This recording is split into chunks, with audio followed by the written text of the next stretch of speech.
And hello, everybody. Welcome to Enemy of My Enemy. I'm Hody Johns. I'm here with Brian. I think that may be all you get today, but it's okay because I think we probably disagree on the subject. Now, unfortunately, with this subject, we're going to be talking about secession and the national divorce, as it is sometimes called, because that sounds so much better than Confederacy and secession. But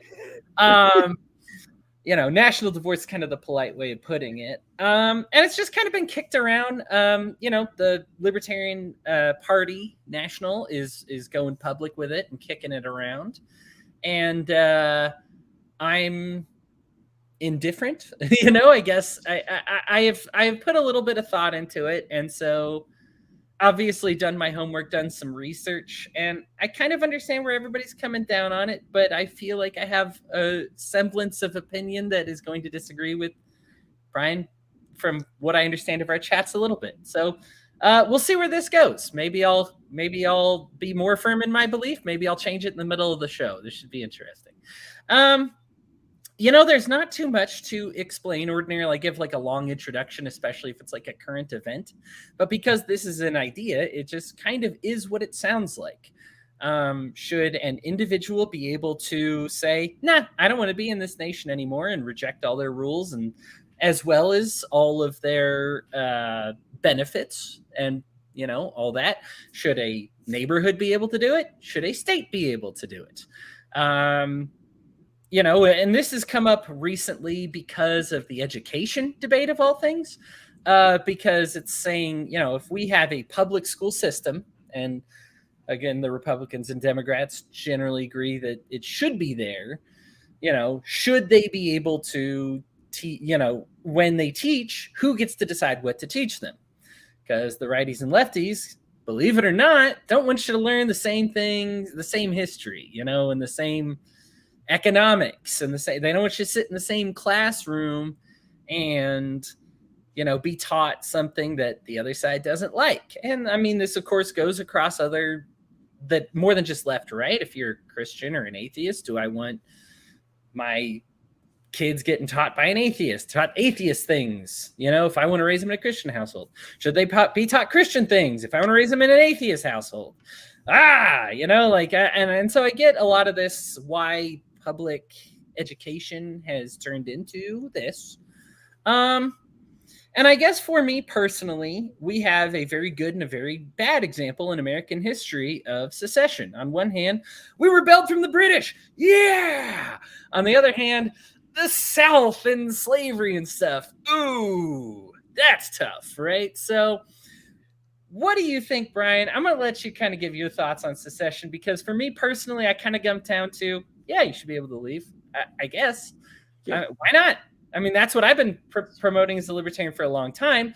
Now, there's a lot of people who want to leave that are really bad people, but and I'm not going to disagree with that. I think a lot of the people that say, I'm out of America, I say, yes. And they're like, because they won't let me have sex with minors. And I'm like, oh no, all of a sudden. I'm on board with that, especially in Kentucky and West Virginia. Those guys in the coal mines have been working for years and they deserve a little bit of a release. So if that guy wants to have sex with minors, go right ahead. Minors. Different minors. I'm sorry. I always get confused. My job. I was like, are we going to have a show actually about No. We're going to take this to the dark web, everybody. You're going to find us the same place you find Alex Jones next week.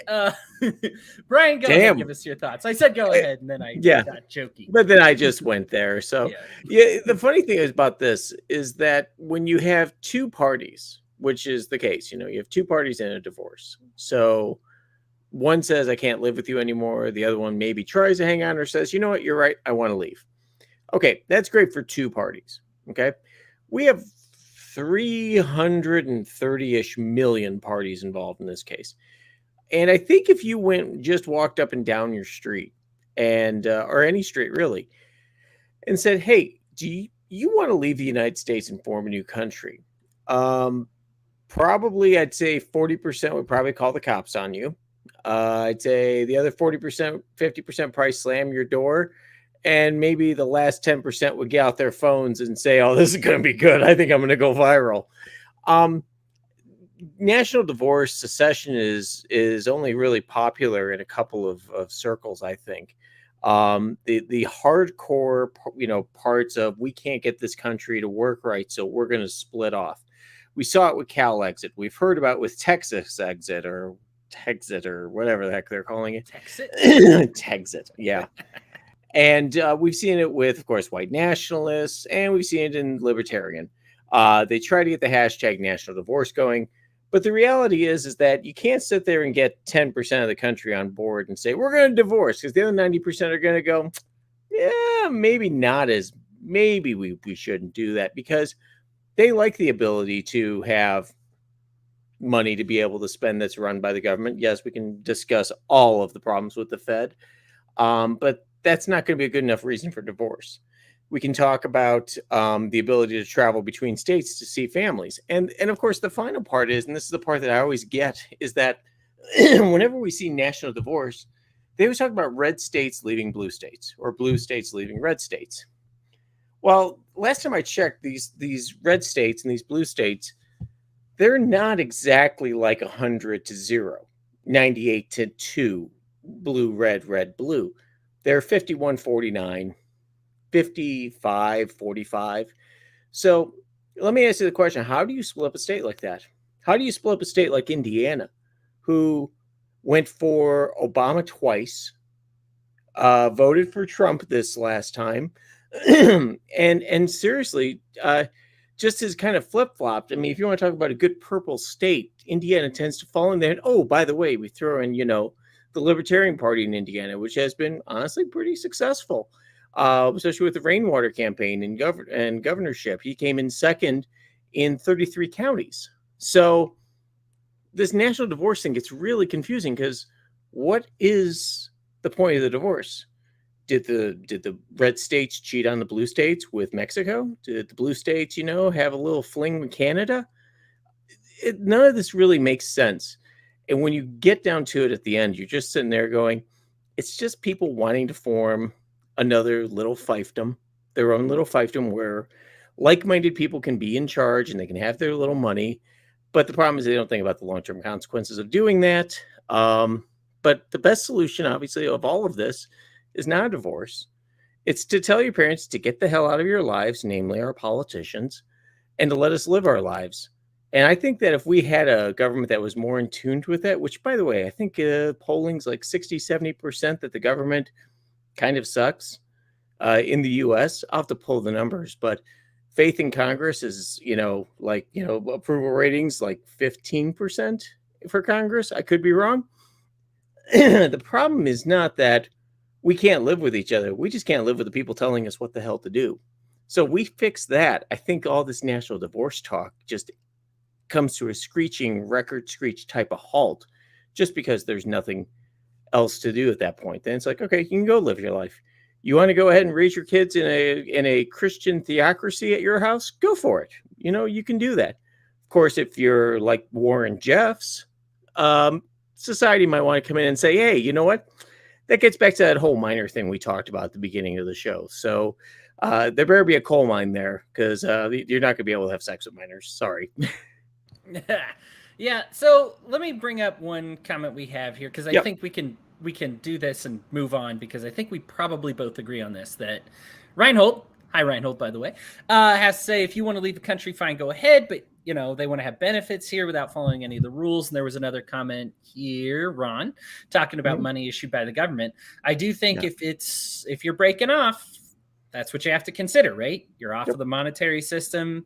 You're off of, there's no welfare, no entitlement systems. There's no defense, right? Your house goes up in flames and people just shrug their shoulders and they're like, this is what you wanted, right? Yep. Mm-hmm. Okay. That's what it looks like. So if there is somebody out there who's talking about secession, but also I get to use your money, I mean, for me, not using the money and not having those systems is kind of the perk, but that is something that should be considered, I think, especially among kind of ultra nationalists that are talking about secession. That they kind of talk about, let's make the dollar do this. And it's like, no, if you leave, you forfeit the dollar. You say, here's your dollar. I got my own thing. You said a lot of so we're on the same page on that one. Oh yeah, we're in the I think that I think people have the right to leave. I think people have the right, and they've been throwing their passports over the embassy wall, renouncing their citizenship. We even saw it trickle up in the last, decade or so, with people being able to go ahead and leave the United States and go to wherever country they want. The problem is that those countries have to want you. If they don't want you and you don't bring value to that country, they're not going to let you in. And you could say that, hey, you know what? I'm going to go ahead and grab my little piece of corner of this, right near between the U.S.-Canada border and call myself the United States of Dorkdom. Perfectly fine to do that. But again, just don't be surprised if everybody around you, if they put up a giant wall around you and said, by the way, our trade's going to be on the gold standard. I hope you've got a couple of million to be able to bring the food in, because we have to hire all these guards here to keep your country safe from invading us, So you lose all the benefits, all the free trade, everything else. We can talk about how, that wouldn't happen. But when you do stuff like that, it sounds a lot like, real communism hasn't been really done yet. Yeah, you know what? It's all a bunch of malarkey. There, I just quoted Joe Biden. My God. It's bad. But you made a complete sentence, so it wasn't a perfect quote of Joe Biden. Yeah. Turn page. Right. Turn page. Oh, it's getting hilarious. It is. It's bad.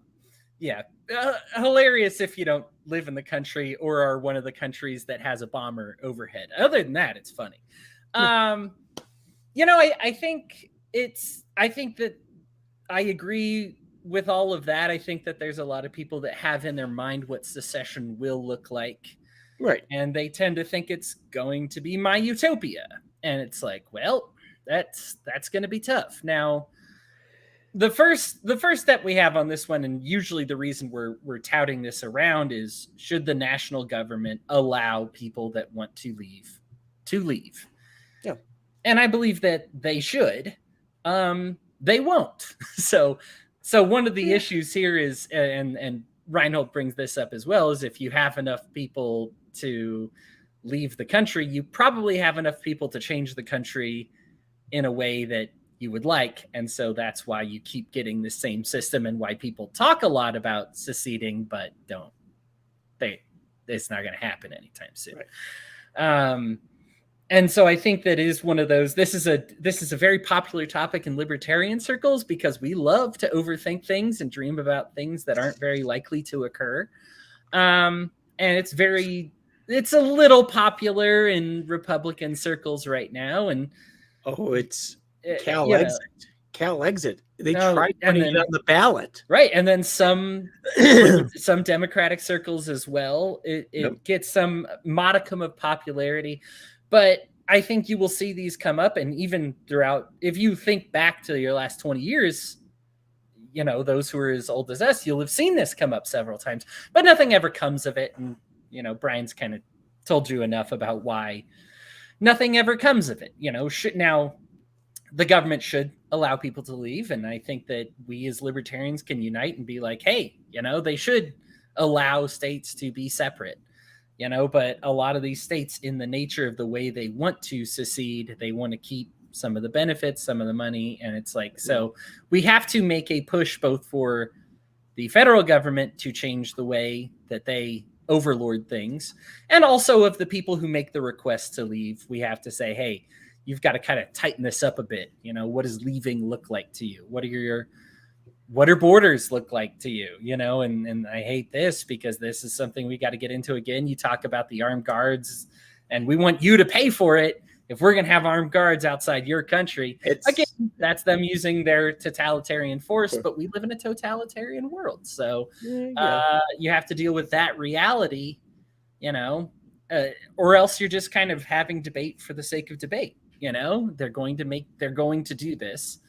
They shouldn't. Yeah, but they're gonna. So that's government for you. I can highlight about why they should all day. There's not much I can do about that.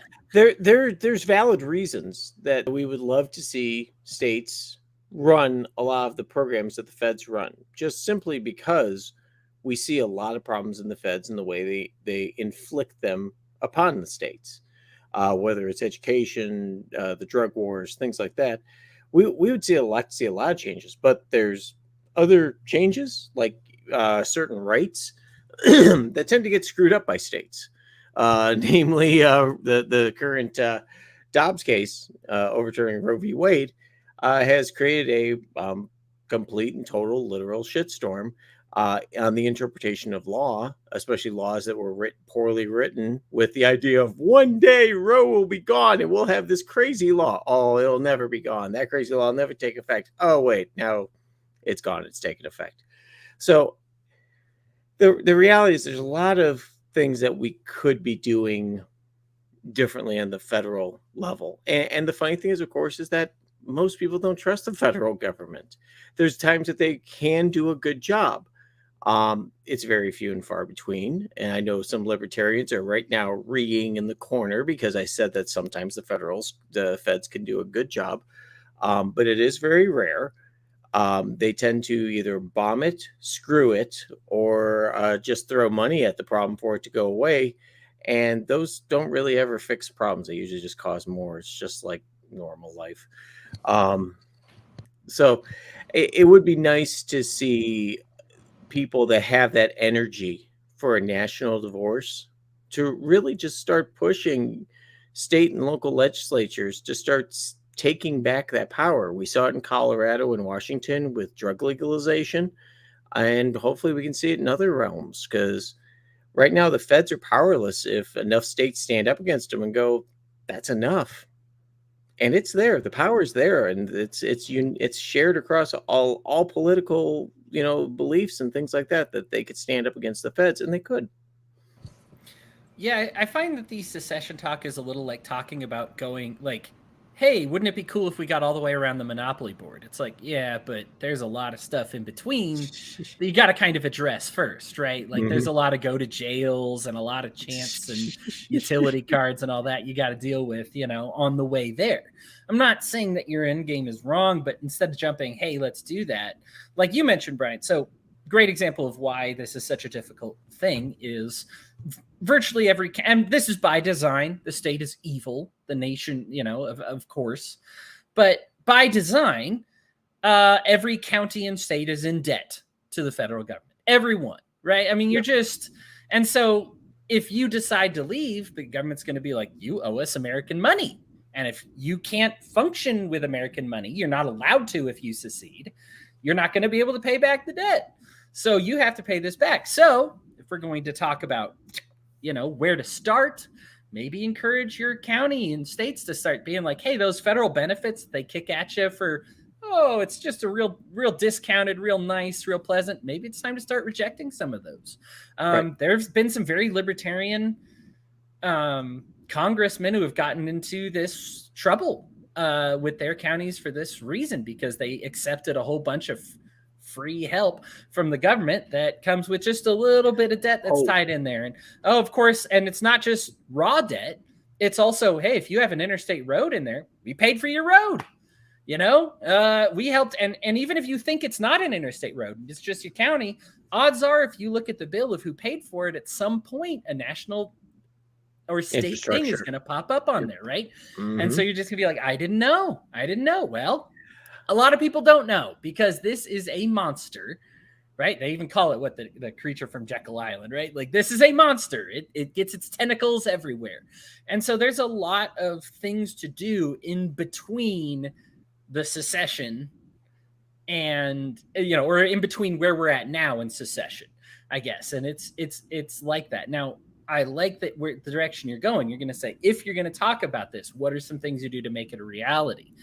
Well, if you have enough people in your neighborhood to start making things different, then you can probably get a sheriff there. And the sheriff has an immense, I remember getting this advice from a friend a while ago. If there's one position you're going to run for as a libertarian, sheriff is one of the best to do it. For one, oftentimes they aren't required to list their party affiliation.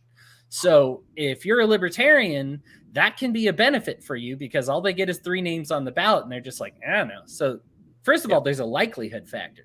Second, the sheriff has a huge say over how many rape kits we process this month, how many people we pull over this month. I mean, you're not technically allowed to make quotas, but let's be honest, there's quotas. Standard. It's not a quota. I actually had a cop friend of mine who told me standard. It's a standard. It's not a quota, because a quota is bad that you have to pull it. But our standard, right, is that you have 20 interactions. It's like going to war is without congressional approval is illegal, but kinetic military action. Now that is quite.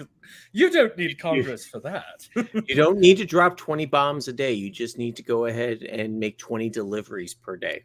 Yes. As long as those stamps are on the side of the bombs, then that's all that's. Anyway, not to side rail what we're talking about. This is quite hilarious.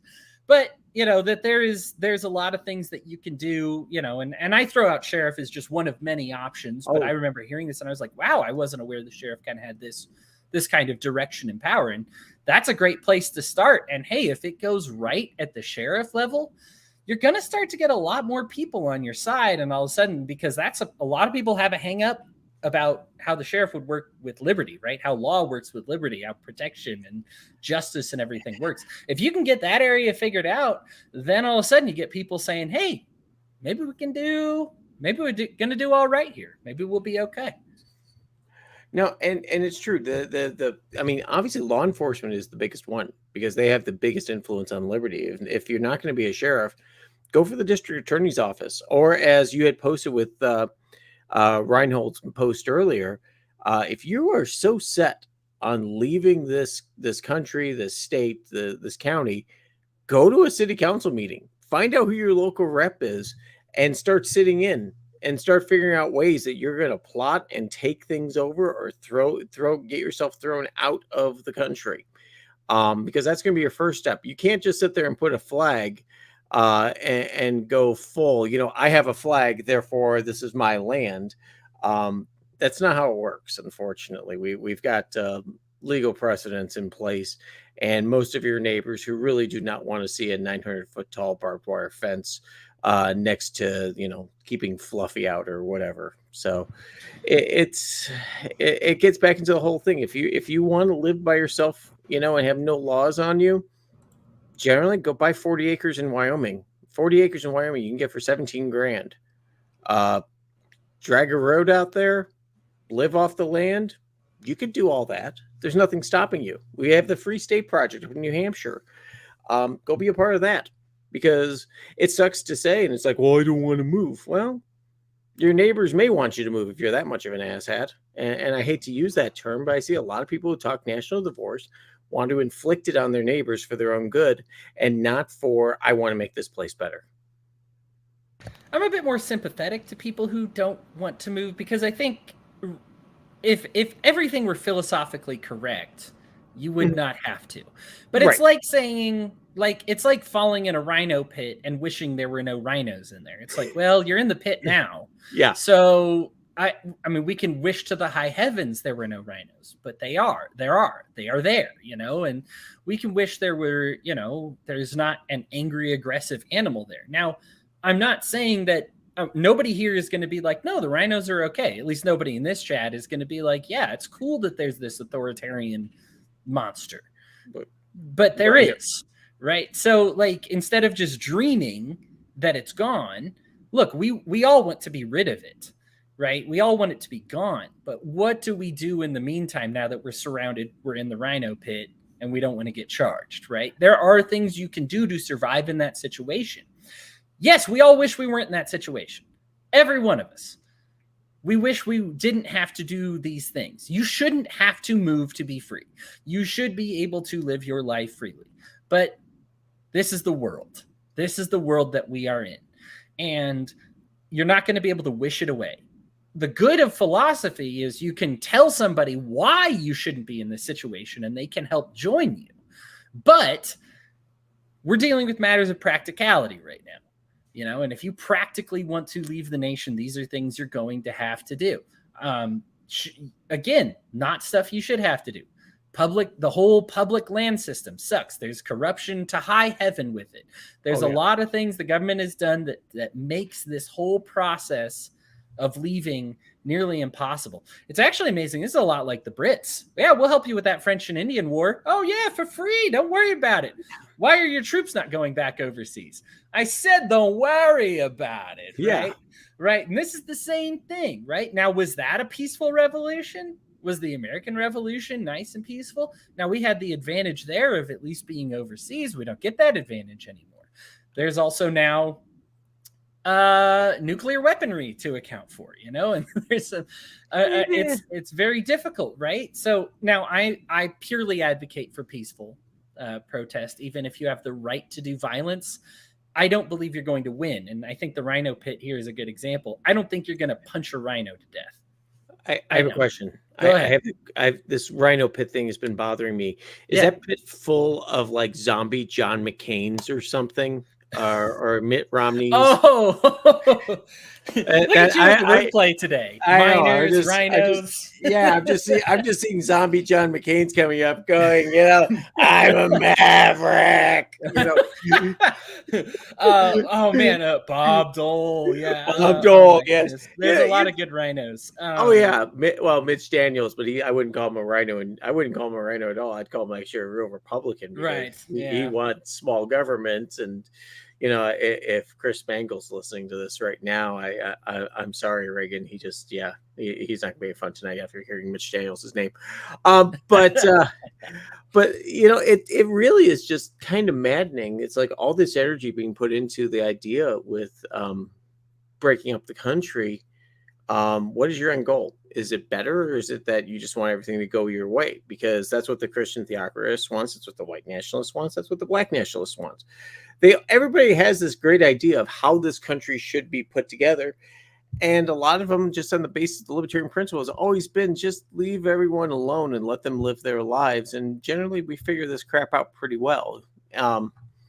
But yeah, it's billions of little fiefdoms. I know that's an anarchist dream, but it's just, there's a lot of people that are just, not very nice. Back in my pre-anarchy days, that was my big thing with them, is it's like, well, there's been a lot of, as you said, these fiefdoms, these little plots of very authoritarian land that didn't have, like, there wasn't constitution. It was just one guy with a lot of swords that were willing to do a lot of damage, right?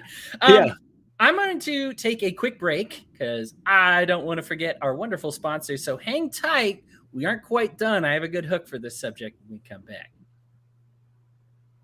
All right, everybody. Thanks so much for hanging out through the break. I appreciate it.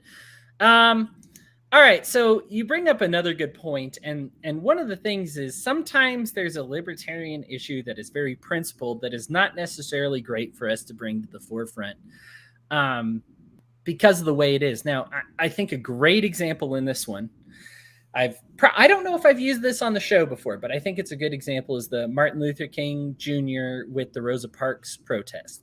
That was a planned protest. They were going to protest. They knew it was wrong for them to, make somebody sit in the back of the bus because of the color of their skin.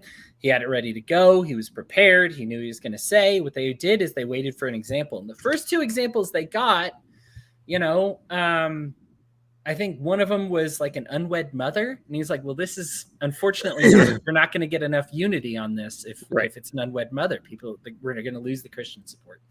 And the next one was, I think, was it a non-Christian? I can't remember the issue, but basically things that would have, lost people. I think it was actually a young man, and people associated men with violence. And he was like, I think we want a woman for this movement. And so then it became Rosa Parks. And the third one, where it's like, hey, this is our perfect one. She's peaceful. She's a nice person. She's elderly. This is what we were looking for, and let's do it. So you do have to pick your battles here if you want to win them. It's not that the other two would have been wrong to protest for. I mean, I can tell by the way Martin Luther King Jr. wrote about it that it devastated him to not be able to say what he wanted to say to the public on these things. When we go back and we kind of get his internal thinking through his personal writing. But if you aim to win, right, we're aiming to survive the rhino pit. Do you have the right to punch undead John McCain / an actual rhinoceros in the face? Yes. Are you going to win the fight after you do that? Perhaps not. right? And so one of the issues that I get with this issue, especially of secession, is sometimes you make for some very poor bedfellows. When we talk about people that they may philosophically have the right to leave, but I would not want to be like, yeah, let's stand with them in the line because of how it looks down the line, especially especially when we talk about the main issue with why this is coming up in education. I totally agree that there's some teachers that do a very poor job. And I think there's a lot of security around those teachers that make it so you don't even get to find out exactly how poor a job they're doing.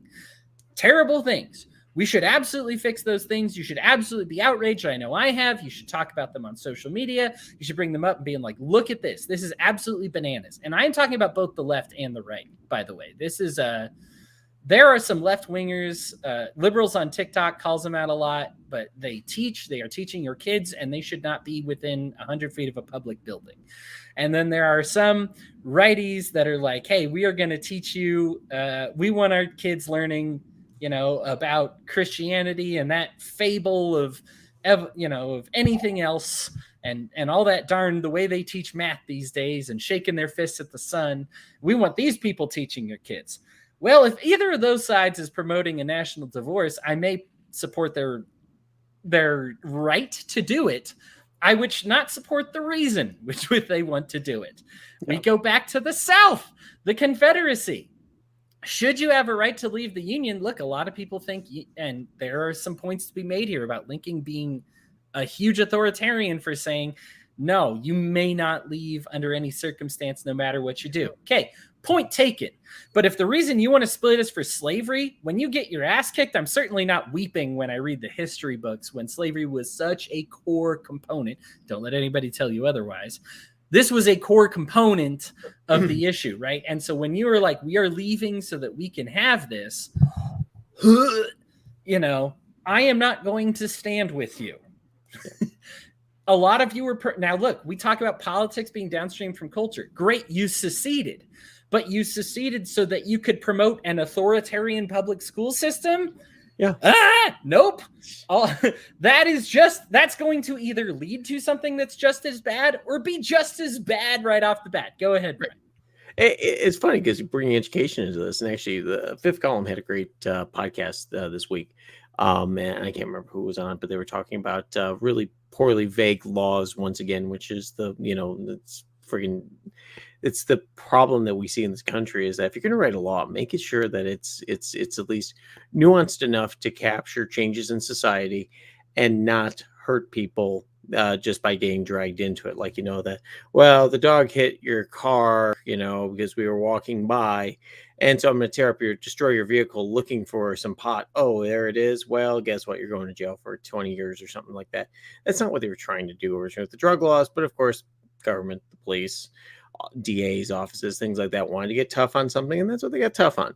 But getting back to schools and things like that, any authoritarian institution, which school is an authoritarian institution. It's essentially a monopoly. It's not a total monopoly, but it's pretty much a monopoly. Anytime you have monopolistic behavior, whether it's in education, politics, religion, business, anything along those lines, is going to lead to people doing very bad things.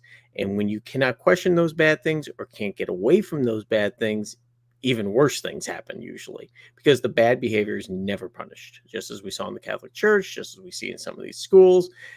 Lots of teachers getting busted lately with a lot of young boys and girls. I didn't see that one coming. Well, I kind of did, but anyhow. The thing that fixes that, there's two things that fix it. The ability to leave freely. And you can say that, well, you can always go to any school you want. Well, there's a lot of poor families that can't afford private school. I know one of my relatives is killing themselves putting their kids in private school because they don't want the kids in public schools.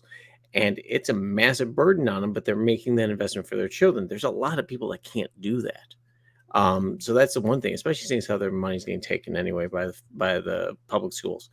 But the second thing is sunlight.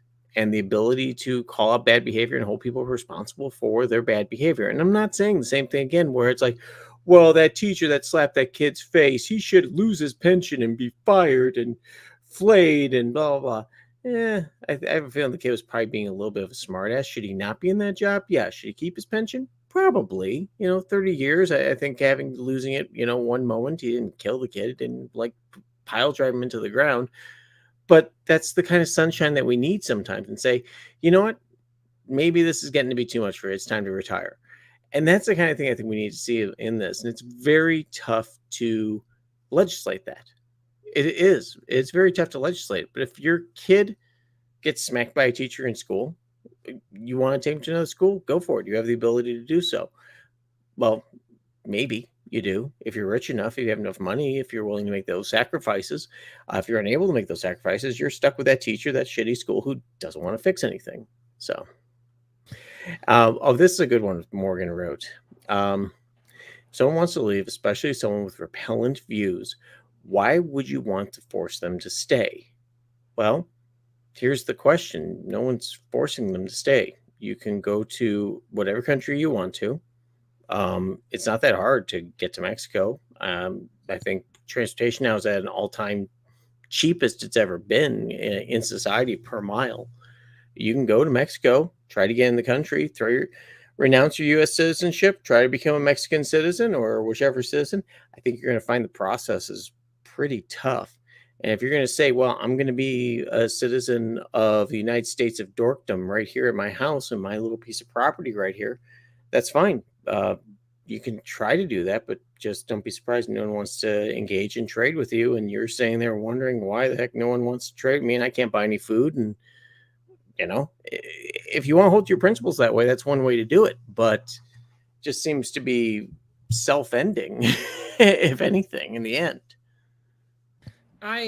There's now, as far as why you would want them to stay, I get what you're saying, but I think I talked about somebody wanting to get with minors earlier, and let's assume we're talking about the gross kind of minors. We're talking about some people who have been in the LP leadership. Why would I want them to stay? Well, all of a sudden, government force doesn't look so bad. Hey, you're not allowed to do that anymore. Okay, great. As opposed to, I'm leaving, now you can't do anything about it, now I've got a kid farm. So as far as why you want them to stay, there's a libertarian reason to want them to stay. Now, I think, Morgan, more what you're getting at is, why would I want somebody, let's go back to education, right? The main reason. Why would I want somebody to stay if they're going to force my kids to learn things that I don't want them to learn, or learn incorrect things? I'll even say that, that we insist this is on the curriculum and that thing's really terrible. And then all of a sudden those people are like, I want to leave. Yeah. It's my public school system, I'd be like, oh, please, I get to keep this school system, keep everything in place. You're gone and you've stopped trying to change it. Oh, fantastic. Yeah. Yeah. Except there's different kinds. I'm giving you, Brian and I give you examples, but these are, there is a reason, but I think I understand what you're saying here. Yeah. And I get it. I get it too. I understand. But the question is, take your kids out of school, homeschool them, which I think honestly some parents should be doing. But that's just one facet. If you don't like the way the drug wars are being enforced, go to a city council meeting. Say, hey, why aren't we doing more? Why are we putting so many people in jail? Now, I'm going to say something here. I'm going to defend the police department. So now the rest of the libertarians can go I may read live on the air. Yeah, exactly. Get ready to read. Go ahead. I will tell you that maybe it's because of involvement. Maybe it's just because, I'm just such an awesome human being. Yeah, no, it's not that. The police are far more interested in seeing someone I know and care very deeply about getting help rather than just throwing them in jail. Far more interested in that. And it was less work for them. So you can say, oh, they just didn't want to do their jobs. No, they seem genuinely like, we want this person to get help. And they're getting help. And it's fabulous that they're getting help. And there's systems that are out there. Now, a lot of them are driven by nonprofits and things like that are getting that person their help.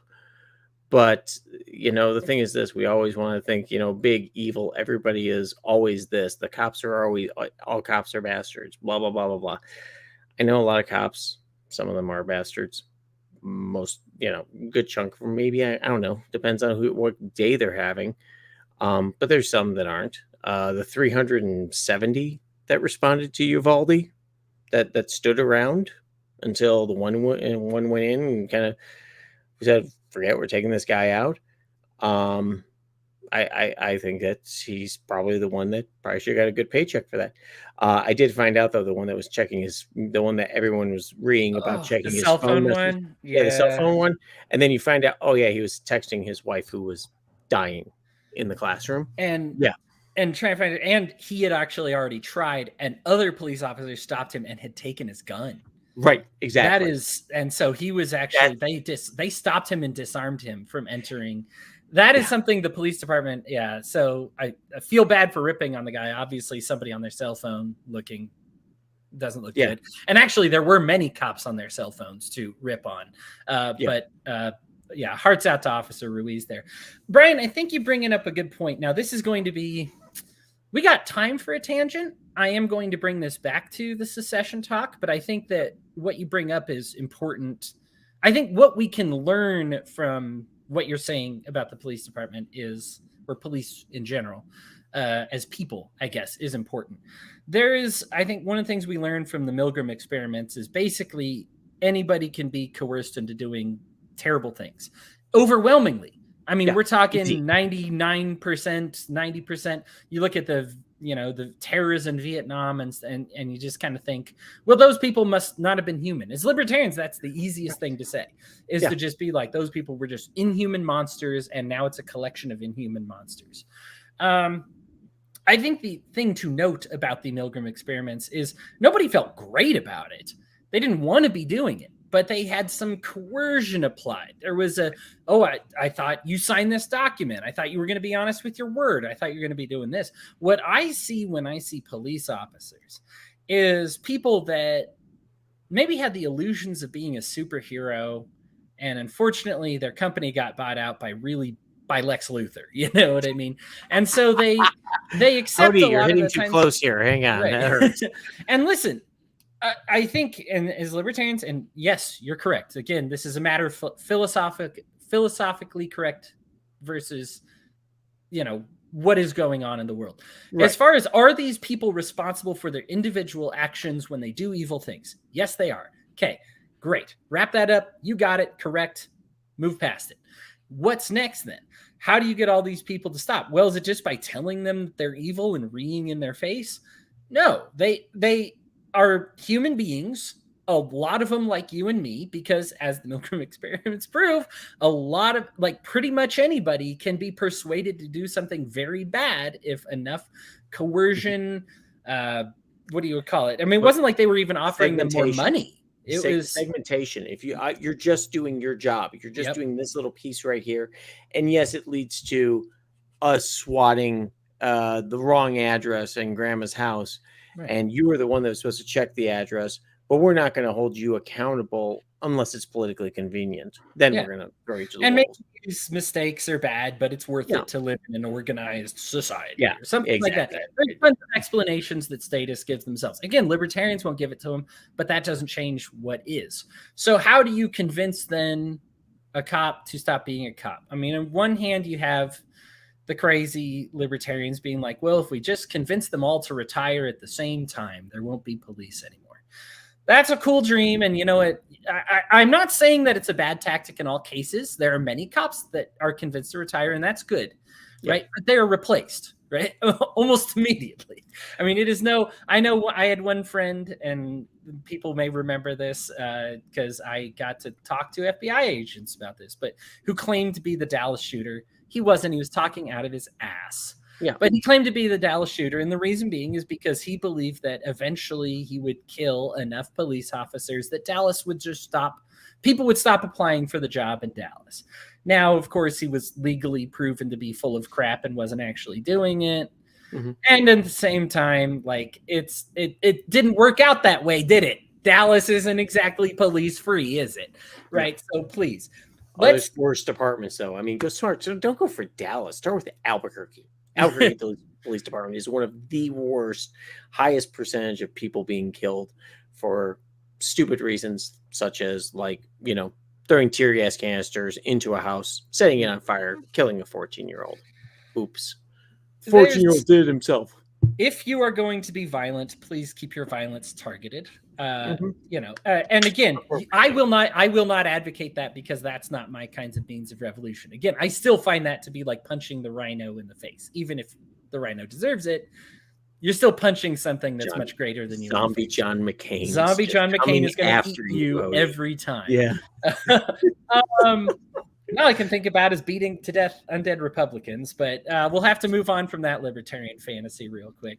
Yeah, like hero complex is a real thing. And so what you need to do is you need to appeal to these people in these departments in a different way. And what we did here in Salt Lake City, and something that I'm rather proud of, is our work in getting the police to learn de-escalation tactics.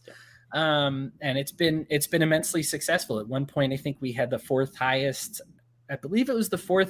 like death rate of people when they encounter a police officer. Right. And we've gone a couple years without police killing anybody in Salt Lake City. And it's huge, right? It's huge. I mean, it practically saves a lot of lives. Again, I could scream philosophy and how about we shouldn't have a police force. And you know what? I will. I mean, I've talked about it. I've said abolish the police. I understand. I get it, right? I'm there with you. I'm not saying to abandon your libertarianism, but I'm saying you need to accept the situation that you're in. And so if saving lives means, understanding that police officers are human beings and there is a way to appeal to them to gradually get in the direction of liberty, then you should do those things if you can. Right. I understand the nation seems to be gravitating in a more and more authoritarian way, but you can send it the other way. Just be that force, And so the reason I bring this up when I talk about things like secession is, if this is the goal, you need to understand that the people you're talking to, they are, yes, we are all not just indoctrinated, but controlled coercively by this kind of thing. And you're not talking to people that are monsters or are inhuman, even if they have done inhuman and monstrous things, as the Milgram experiments will teach us. They're there for a certain situation and reason and things in their lives that have brought them there. And it may not be the kind of reason that appeals to you as a libertarian. Last episode, we talked about libertarian personality, like how there's certain personality traits. It may not be the kind of reason that you say, go read Ayn Rand and your life will change. Go read The Creature, the Creature Jekyll Island, whatever. Go read that and you'll change. Go read Economy and State. Go read Rothbard. Hey, listen, that worked for you. Doesn't work for everybody. Not everybody has the same personality trait as you. That will work for some people. I'm not saying to stop, but I am saying to adjust if it doesn't work. Right? Mm-hmm. You need to. And so when we talk about things like, hey, please let me go, there are ways you can actually make this peaceful. Pilgrims are a great example. There's actually now I'm not going to talk about how cool they were with the natives. No. Okay. No, don't go there. And there were, dark web, in fairness to some pilgrims, there actually were some of them that actually were very cool with the natives. Yeah. Those people get mad props. That's opening a whole box that I'm not ready to open right now. But what I will say is they actually did wrap things up. It can be argued that, and in fact, I think should be, that America was actually never owned by the Brits, because we actually had a compact with the I believe King James himself that was just like, yeah, if you leave, you're not our property anymore. We get it. And you know what? It was done because they were friendly with some people that did not deserve friendliness. That sucks, right? I get the fairness. I probably said this 100 times this episode. I get the fairness and justice that you want. But to get what you want and the direction you're going to, it's going to involve some things that aren't quite pleasant. Martin Luther King Jr. wanted to protest with the bus rallies much earlier than he did. But he recognized that it wouldn't be a winning tactic until a certain moment. And I think as libertarians, you need to pick those moments. We need to be wise about when we pick those moments and how we get there. Do I think that allying with, we've talked about why people want to secede. with California, a lot of these people, I say, yeah, good for them. I'd be happy to see them go because I dislike the reasons they want to go. But at the same time, that's an awful lot of suffering that they're creating. I'm not going to cheer on California if they exit. What? That is a terrible situation that a lot of innocent people are going to find themselves in, And so is that your moment? Just think for a moment as a libertarian. You say, is this your moment? Is this the moment that you want to choose, knowing that you have to tactically escape this system? That if our goal is to end up being gone from the American government controlling us, great goal. Is this the moment? Is this it? I don't think it is. But to each their own. Yeah. Brian, I'll give you any final thoughts on this one? Oh yeah, it's real simple. We've already had this happen once, and I completely forgot about it before we got on here, but it came to mind. We've already had this happen recently, just during the George Floyd protests in Seattle with the Chaz or Chop or whatever. And there weren't any fences up. So you can say, oh, look, everything was great. They were free trade. No, it was mostly because the police were told to back off and let them do whatever they want. And what ended up happening? Yeah, lots of looting. Lots of, crap going on, people throwing money in to kind of keep it going for a little bit.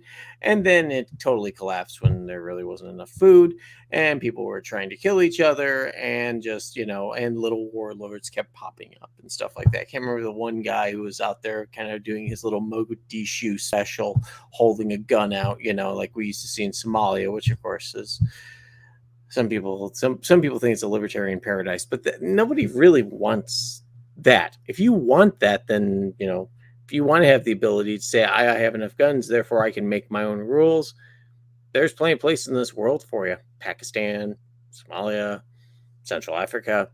Go ahead and go there and you can be your own warlord. But if you want to stay here, don't be surprised that no one wants you to be a warlord. Now, I think that's probably a big fringe of, a small fringe of people that would in the national divorce discussion. But I think that the harm from a national divorce right now is so significant, and the amount of people that want it is so insignificant that it's worthy of discussion. It's worthy of discussing the problems and the reasons, but it's not the solution. The solution is, just as what was said earlier, go to your local city council meeting. Punch Reinhold in the face. Oh, don't punch Reinhold in the face. I'm sorry. Don't punch Reinhold or rhinos in the face. Don't even punch Nazis thinking it's okay. Because honestly, the NAP should prevail in this case, and you should want to make your little neighborhood better, a little bit better through understanding, as opposed to saying, I want to build a wall and I want to make you pay for it. I echo a lot of those sentiments. I understand the distaste. I think Chris is he's certainly recently very, very pro-democracy. And I'm not. Representative democracy. I wouldn't say pro-democracy. Democracy is just, tyranny of the 50.1%. So. Yeah. Well, he's become very a strong advocate for working with the system that we have. Absolutely, yes. And I am not, and I'll admit it. I dislike this system. I don't believe it can be salvaged. I just don't. That being said, are there times that you just kind of have to work with what you're presented with? Yes. Anarchy is not going to just find itself because you wish it and because you philosophized yourself there. It's a great place to envision.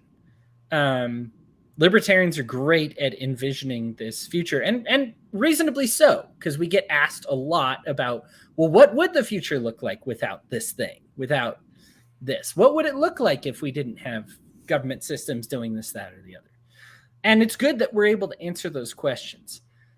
But getting there is much more difficult. What made Martin Luther King Jr.